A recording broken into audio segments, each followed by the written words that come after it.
to you all that are taking SPA 270 language development online.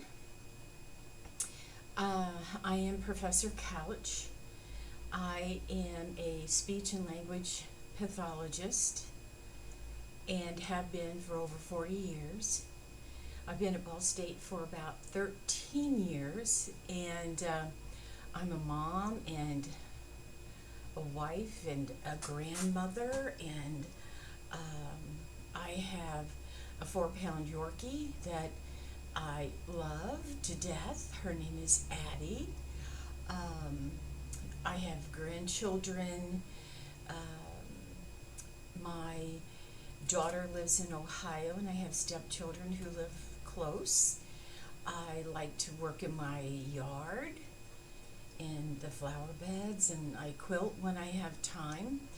But I've been working remotely since mid-March when everything changed and our lives have been turned upside down. That's for darn sure. So, unfortunately, I am unable to be in a classroom with all of you, and I would love to do that because I really feel that I'm a better teacher in a classroom, and I think that we can engage a little bit more in a classroom, but it isn't that way. And so rather than say I'm going to have this class just online, I said I wanted to have my class face to face. Well, there are 74 students enrolled in this class, and the classroom that they assigned me will only hold 32 safely. So therein lies the problem with why I've been emailing you about, is your preference in class face to face? Is your preference online? Let me know so that I can figure out the best way to meet everybody's needs. And even though most of you aren't going to be in class, you will have the opportunity to view each video over and over again if you want. You can use the video for review for an exam. It's not synchronous with that Monday, Wednesday, Friday at 10 o'clock.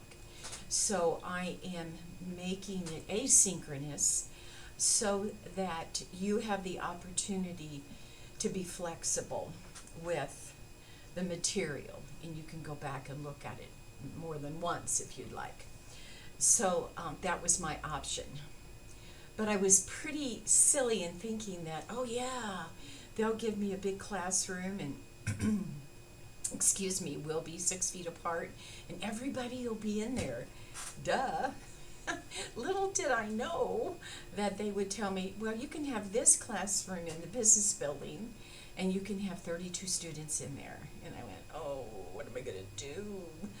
And I was worried about the amount of time that I would have teaching and getting you the material and making it the appropriate experience that I think that you deserve, that you pay for. And so we're going to navigate this together. So I appreciate all of the quick responses to my emails as I tried to figure out how I was going to make this work. But I think that everything is kind of falling into place, and I feel real grateful about that. So for those of you who are taking this course online, you will access information via Canvas, the PowerPoint, and the syllabus. Here is, the syllabus. Let me slide here a little bit. The syllabus is on Canvas under announcements, and the PowerPoint is there also. Now what I will do is when I add additional information that isn't in your text or additional information that isn't in the PowerPoint, I will try and put that on Canvas. And I will tell you that here is the textbook. Right here, it's called Born to Talk,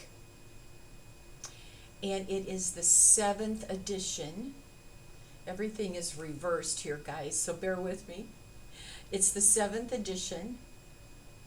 It's by Fahey, Hewlett, and Howard. Now, I have read this textbook. I have created a PowerPoint from this textbook.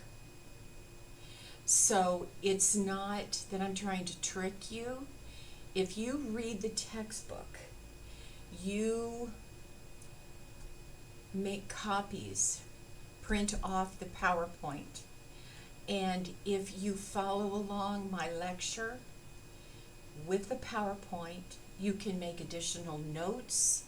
You can jot down questions that you might have for me later. You should do okay. You should do fine.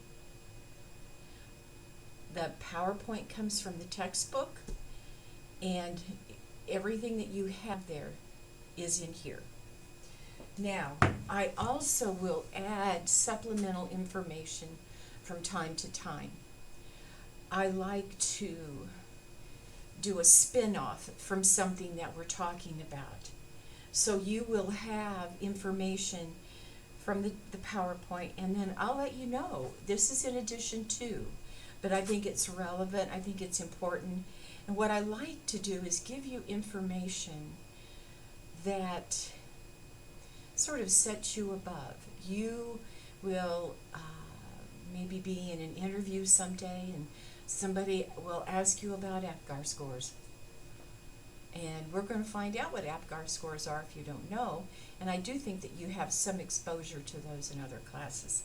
But anyway, and it's some of it is just interesting information. And some of it is based on my experiences and what I've learned along the way. And so I think it's valuable. Now also what I will do, this class is made up of special ed students, L-Ed students, and speech pathology students. And I will try my very best to provide information across and give you experiences across all 3 disciplines. I have worked in public school as a speech pathologist, and so I've worked with special ed teachers. I've worked with the special ed directors of corporations. I've had lots of experience with the special needs population. So I definitely feel very comfortable speaking to that. The regular education teachers, when I was scheduling my kiddos for therapy and just being part of a faculty within the public school, I feel pretty comfortable with that as well. If we have time, I may even ask one of my colleagues to speak to you about her experience as a speech pathologist in the public school and how she worked with the regular education faculty as well as the special education faculty, and some tricks of the trade or things that worked well, or some of the obstacles, because not everybody's pleased about you wanting to see a child from their classroom. And so we may have time for that sort of thing too. So I will do my very best to apply the information across those 3 different disciplines for you. So I like to make the class fun and interesting, but I will tell you, I am here in my office in the Health Professions building, the new building on campus that you've heard about and maybe have been in, and I'm on the 2nd floor in the clinic. I'm the speech clinic director, so my office is in the clinic, and the only way you could get to me is if you had a special ID and you swiped in. You would not be able to swipe in because you don't have that ID. But if you wanted to meet with me, I could meet you downstairs in the waiting room. We could come up to my office. I can swipe us in. Well, of course, we'd have to wear a mask, and we can have a face-to-face meeting. Or we can do Zoom. I do have Zoom. The IT guys, I think that I am their problem faculty because the technology for this old bird isn't great, and I talk to them a lot, and so they have set me up with Zoom, and I appreciate that very much. And so we could have a Zoom meeting. I love that personal contact with students. I wish that we could all be in a classroom. You have interesting things to share, and it would just be so, I think, more fun. But we're going to make it fun this way. So, just want you to know that I'm here. I'm accessible. I'm here every day. I usually come in. I'm here by 7:30, and I stay until 4 or 5. And unless there's an emergency or something's happened in my family, I could be accessible. I would stay, at 5 o'clock if that's when you needed to see me. So I want you to be successful in this class. I want you to do well in this class, and I want you to be prepared as you continue in academia and venture into your career. I will tell you, you never know where you're going to end up in life in terms of your work. You may say, oh, I just only want to do A and B, and you may end up doing C and loving it. And so don't let any doors close. Keep all those doors open, and you just never know where you'll end up. Maybe you'll end up teaching adult education someday, or you might get married and your spouse could be in the military and you'll end up teaching on an army base in Germany. You just never know. So you want to keep all those doors open. But I hope you enjoy the class. I hope you learn a lot. But know that I'm here. Know that I am here. And don't be afraid to come to me and ask questions. Now, if you struggle after the first exam, and you're just not sure what to do, and you feel frustrated, come and see me, or call me, or let's do a Zoom, or you can come into my office. Let's meet. Don't wait until midterm when I get this paper that says who is below whatever, and I have to report some deficiencies or something. That doesn't make you feel good, and it certainly doesn't make me feel good. So let's not wait until too late. But I'm here, and I want you to enjoy the class and learn a lot. Okay? Now I'm going to take a drink here. Okay. You have the syllabus, and the syllabus has my name.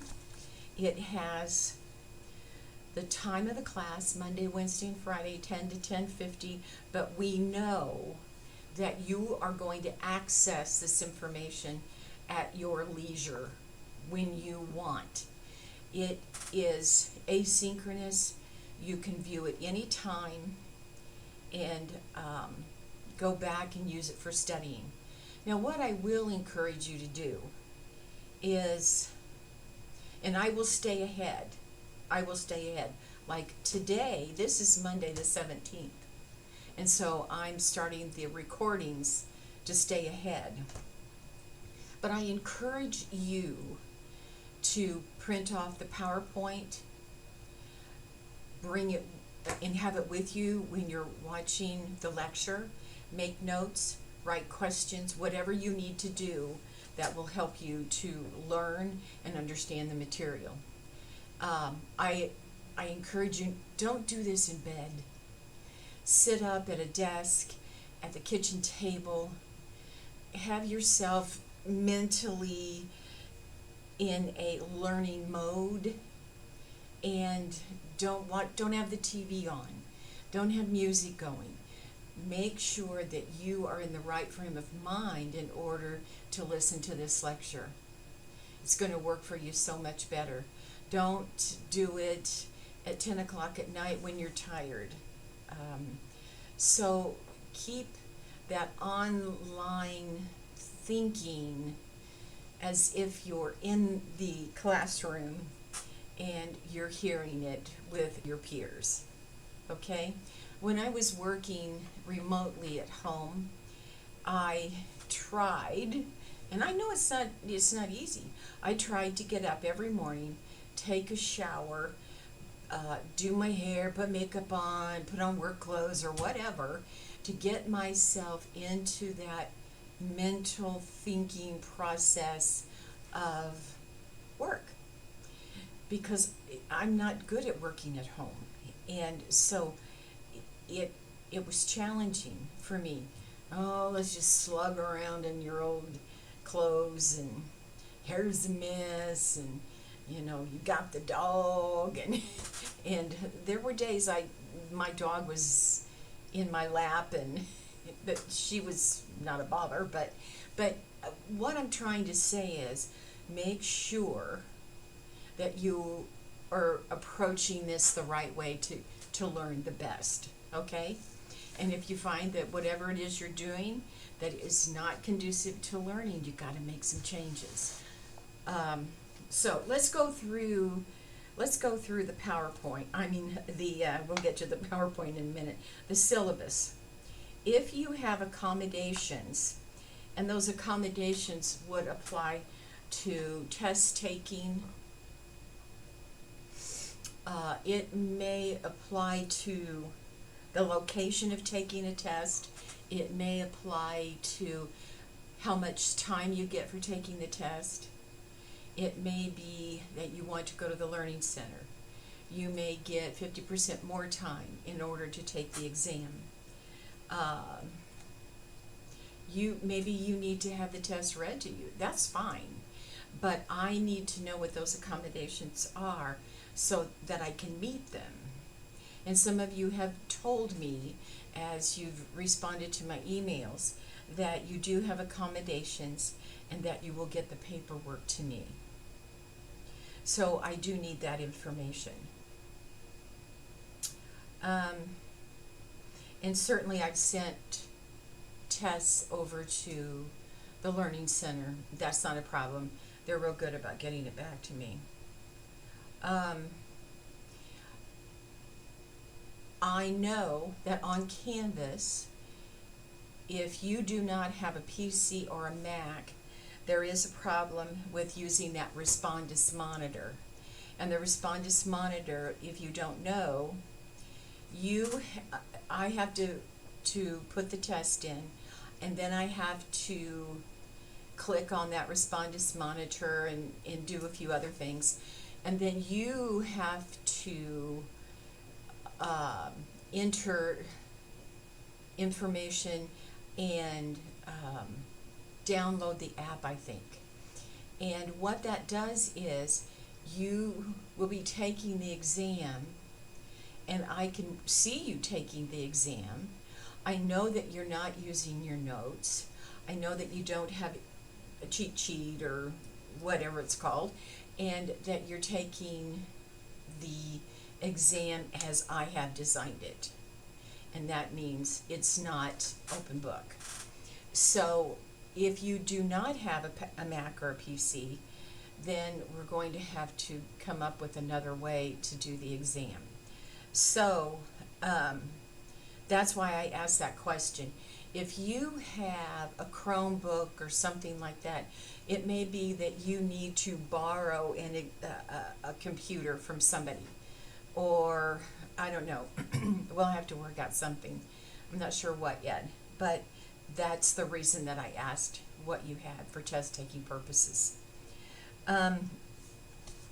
While you are watching the lecture, don't have your computer open and be texting people or trying to watch a movie and listen to me at the same time. In class, I do not allow students to use their computers, and I do not allow phones.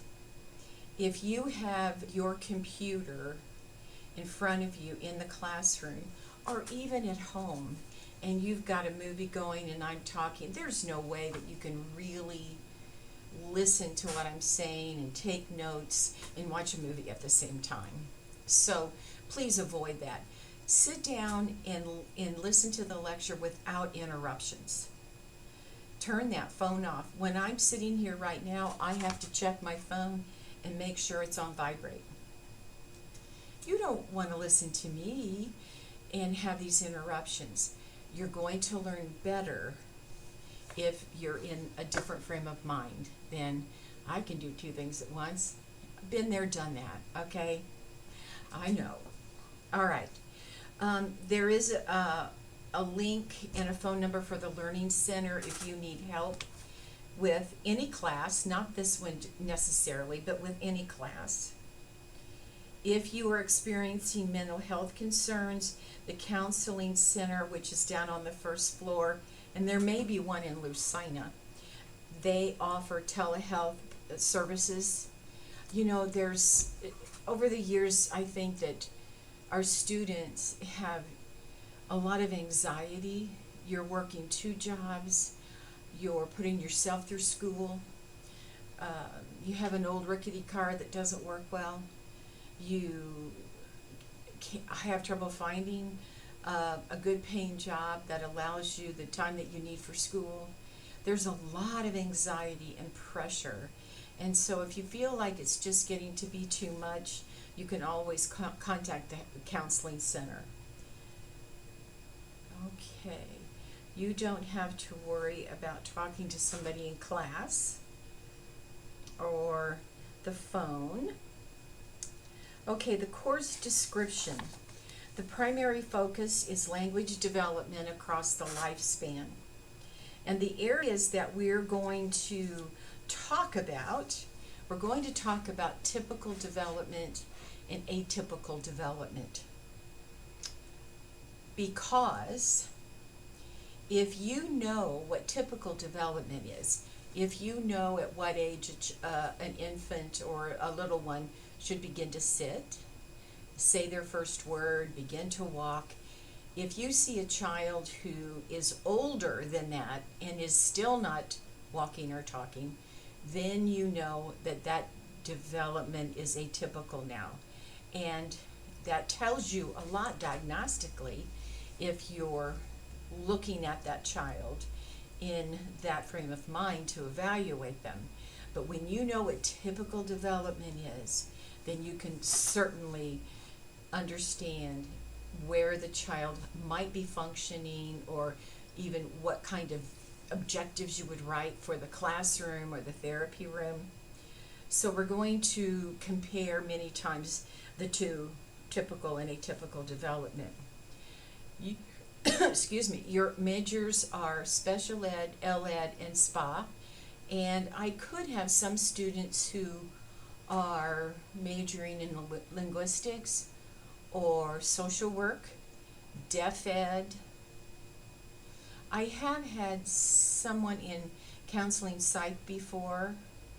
I think those are the few that have also been in my class.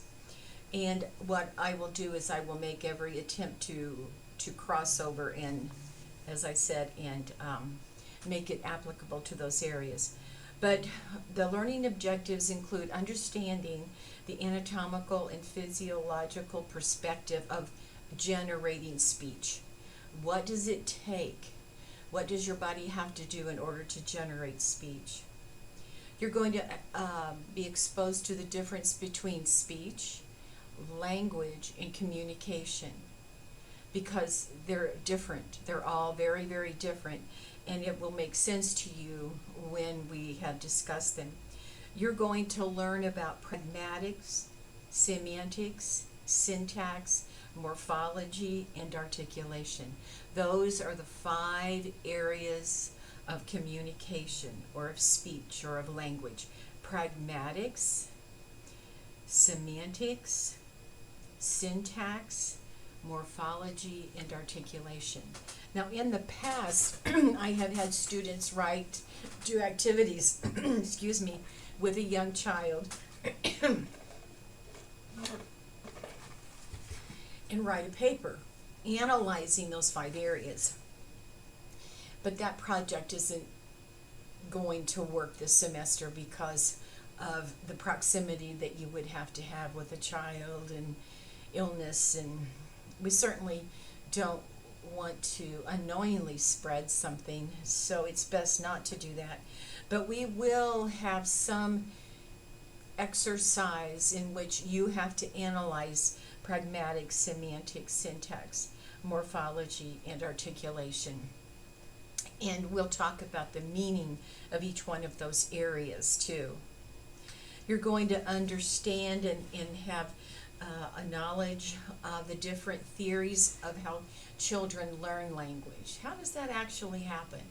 How do we learn to talk? And we're going to talk about that. You're going to have increased knowledge of the influence of intellectual development on language. Cognition, that thought process. Following language development from birth through adulthood.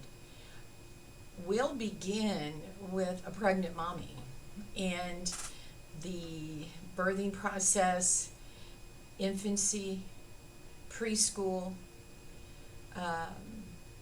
early elementary, high school, middle school, adulthood, and how language changes throughout time.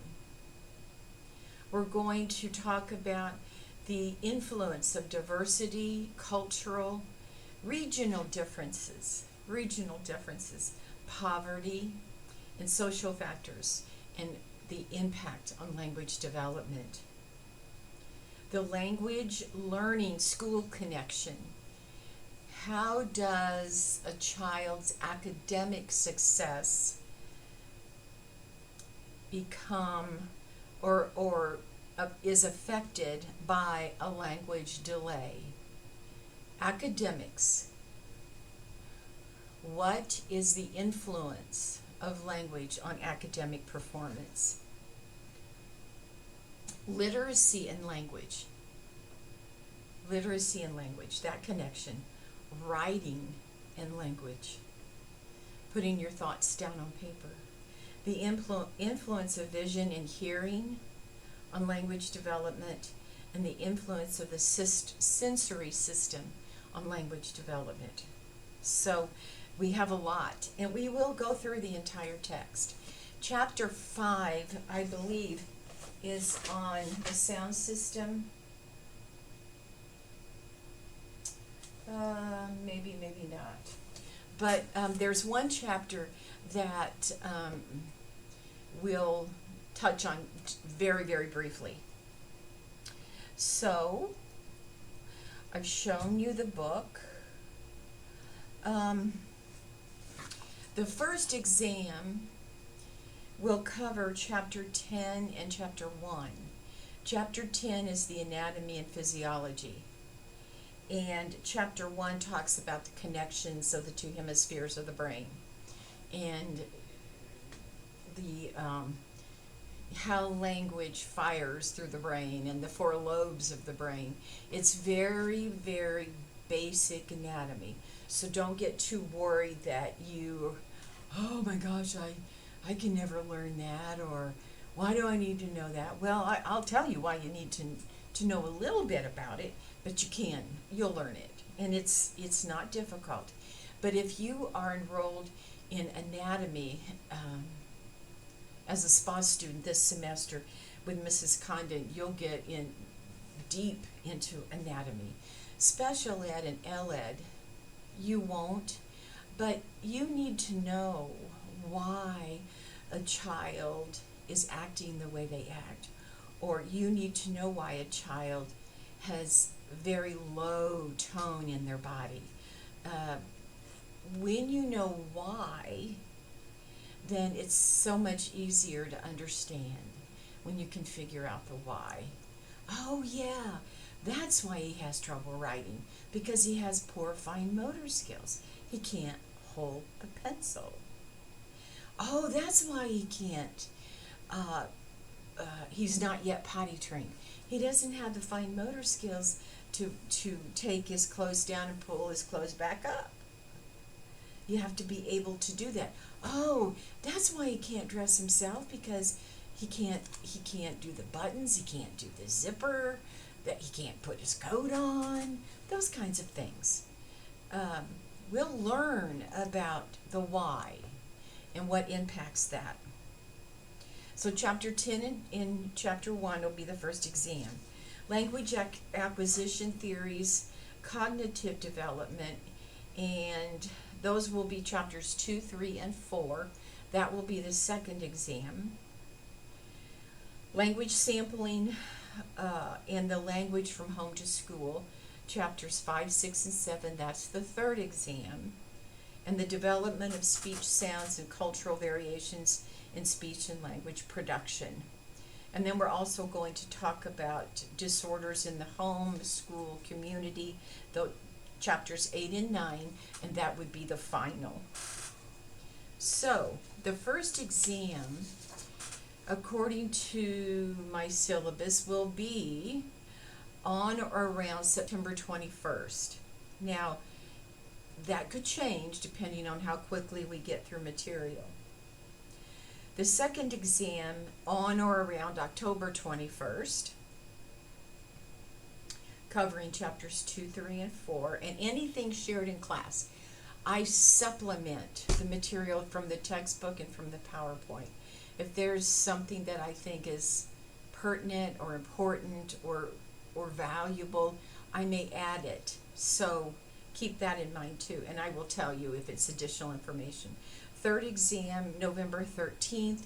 So we want to get to that third exam before you leave for Thanksgiving vacation. Because then when we come back from Thanksgiving, we don't have a lot of time left before the final. And then final opening Tuesday, December 15th, and it will cover chapters 8 and 9.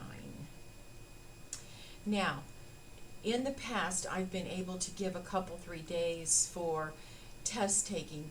I don't know how that's going to work now with it being online and you taking the test from your computer at home or wherever you are. So I'm really not sure the design of the test just yet.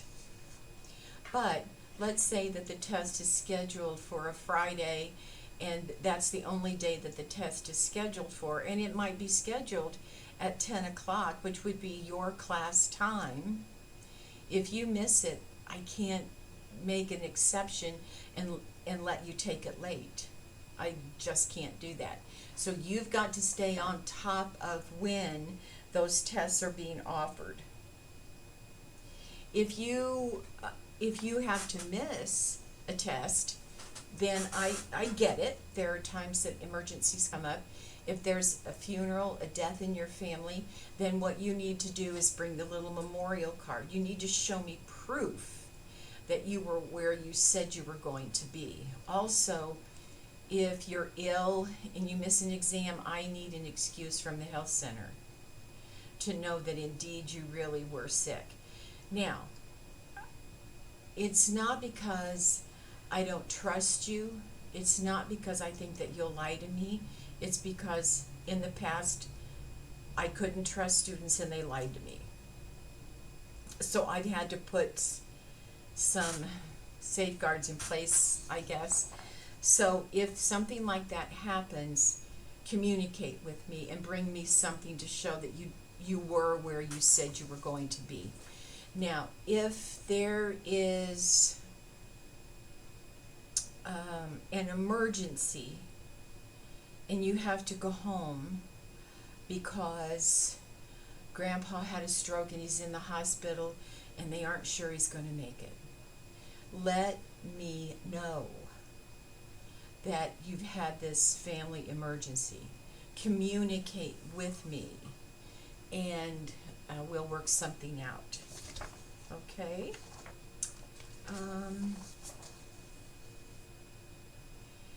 There is a statement in the in the syllabus, the university statement on the importance of diversity.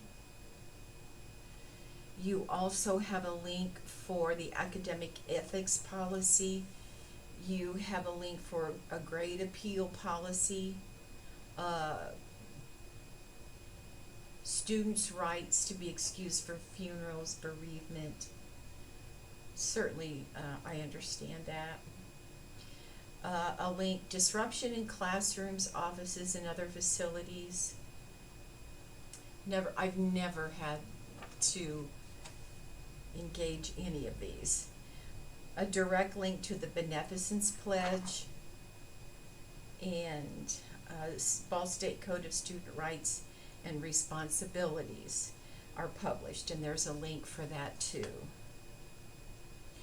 Your health is important to me, and your ability to be successful in this class is important to me. I want you to have a good, solid understanding of what goes wrong with learning for some children. I'm here to help, to accommodate you in any way I can. I have an open door policy. I have excellent availability. I respond to emails almost immediately, and I'm really bad at navigating electronics, that's for sure. So that's the syllabus. Now the PowerPoint,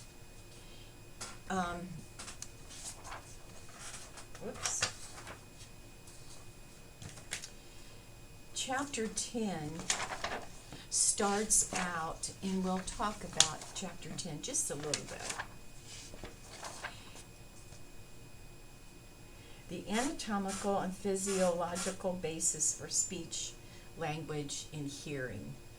What that means is, in terms of anatomy, what is it that you have to have that's typically developing in order for you to have the capability of producing speech? And in terms of the biology behind that, some of those structures are important for other purposes as well. The 4 processes for speech, and this is in the PowerPoint, you have respiration, you have phonation, and respiration is known as the breathing. Breathing. The phonation is the noise source, because speech produces noise, right? Resonation is the third one, and that is the tone of the noise from the vocal folds. When you change the size and shape of the resonating cavity, and we'll talk about that, and the articulation. When we produce sounds, we are articulating, and what the articulators are. All of those 4 processes are really important for speech, but they're also more important for other things, such as the tongue is an articulator, along with your lips and your teeth and your jaw and your hard palate and your soft palate. But the tongue helps me produce the T sound, la la la, helps me produce the L sound, da da da, helps me produce a D, helps me produce an R sound. But it's more important in eating and making sure that a person is nutritionally sound. And the way that works is the tongue helps to move the food in your mouth over the biting surface of your teeth in order to make it small, to break it down, to mix it with the saliva, and to move the food back on the tongue to trigger a swallow. Now, you think, wow, yeah, wow. And it happens sometimes just like that.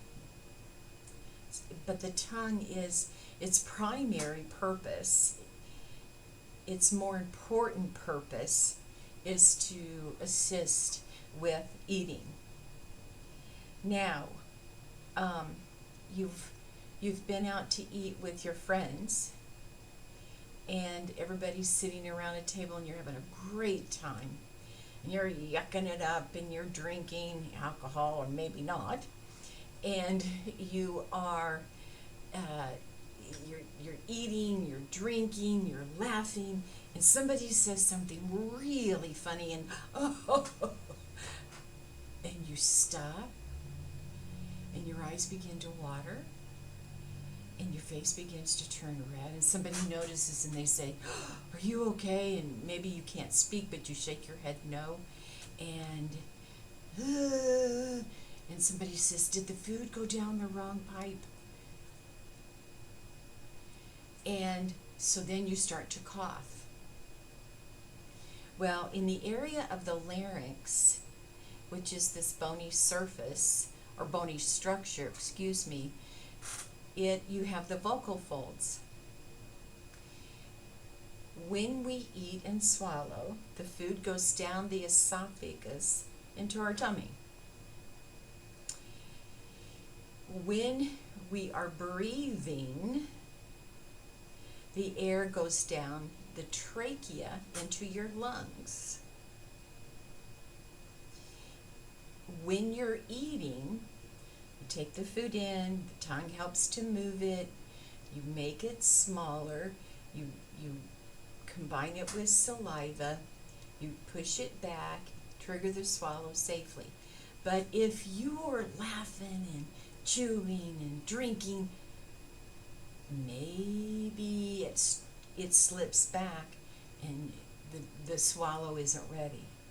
So what happens is the vocal folds are at the top of the trachea, and the air comes from the lungs up the trachea through the vocal folds out.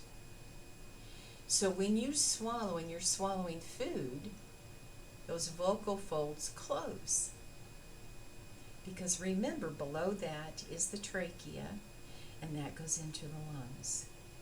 You don't want food in your lungs. So the vocal folds close up, and between the vocal folds and the larynx, that's what keeps those foreign substances from going down the wrong way. All because the swallow was out of sequence, so to speak, and you weren't quite ready to swallow when you did. And so you start to cough. Well, that's good. That's what you want to do, because if those particles are beginning to penetrate down into the trachea, here are your vocal folds, and the trachea is down here, going into your lungs, okay? And they didn't close, and the food didn't go down the esophagus. They were open, and it just penetrates a little bit. You're coughing really hard. And so what happens, it's trying to blow that particle, that substance out, and that's what you want it to do. It's blowing it out. Your body says, "Get out of here. I don't want mashed potatoes in my lungs. I don't want that carrot. I don't want that piece of pie in my lungs." Because you could end up, maybe, with pneumonia, aspirating. It gets down into your lungs. So those vocal folds need to be closed. And the larynx is there to help prevent those substances from going down the wrong way. If you're sick, you need to be nutritionally sound. You need to have the right nutrients. You need to be well fed. You need lots of fluids because that's how your body heals. And when somebody stops eating and drinking, you've got to be well hydrated, and you've got to have good nutrition in order for your body to heal. So, breathing then is what absorbs oxygen into the bloodstream. Well, it keeps us alive, doesn't it? But it is also taking that oxygen to our brains and circulating that through our bodies. And that's what's keeping us alert and thinking clearly and remembering what we're supposed to do and making good decisions. So the breathing, it's important for speech production. However, it's important for primarily for keeping the absorbing the oxygen and keeping it in the bloodstream to our brains. The larynx, known as the voice box, is the valve in the throat that prevents foreign substances from growing into the lungs. You don't want mashed potatoes in your lungs. And the tongue is used to produce those speech sounds, but more importantly, to facilitate eating so that we're nutritionally sound. Okay, that kind of gets us started. Now, I've been lecturing for about 46 minutes now. So we'll conclude this first lecture, which would be for Monday the 24th. I may even go into the second lecture today, but each one of the lectures should be about 50 minutes, okay? So we'll stop here. If you have questions, let me know. And if you want to meet, I'm always available. Glad that you're back on campus, and it's going to be a good, positive semester. Thanks.